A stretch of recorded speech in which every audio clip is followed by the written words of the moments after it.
भाजपाच्या महाअधिवेशनामध्ये संविधानाची प्रत ठेवण्यात आलेली आहे। महापुरुषांच्या फोटोसमोर प्रथमच संविधानाची प्रत ठेवण्यात आली आहे। भाजपाचं महाअधिवेशन होणार आहे शिर्डीमध्ये आणि या ठिकाणी महापुरुषांचे फोटो ठेवण्यात आलेत। मात्र त्या फोटोंसमोर प्रथमच संविधानाची प्रत ठेवण्यात आली आहे। केंद्रात तिसऱ्यांदा सत्तेत आल्यावर पंतप्रधान नरेंद्र मोदींनी संविधान प्रतीचे पूजन केले होते।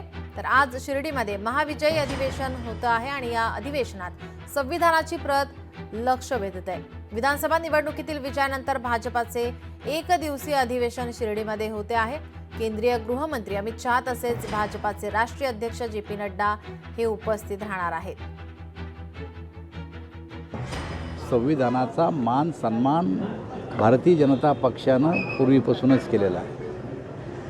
2014ला मोदीजी प्रधानमंत्री झाल्याच्या नंतर जेव्हा पहिल्यांदा ते सेंट्रल हॉलमध्ये आले आणि त्यांची नेतेपदी निवड केली तेव्हा सगळ्यात पहिलं दर्शन त्यांनी संविधानाचं घेतलेलं आहे। संविधानावर पूर्णपणानं एक दिवस चर्चा पार्लमेंटमध्ये केली, अजून कोणाही केलेली नव्हती।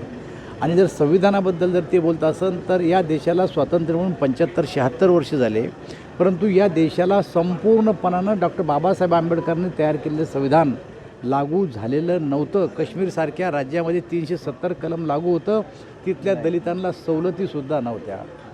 आणि मला सांगा की जर 370 कलम लागलेला असताना तिला सवलती लागत नव्हत्या तर संविधानाचा उपयोग कुठं होत होता? खऱ्या अर्थानं या देशभर संविधान जर केव्हा लागू झालं असेल तर ते आता 370 मोदीजींनी हटवल्याच्यानंतर लागू झालं। लोकशाही मराठी ऐका, पहा, जागरूक रहा।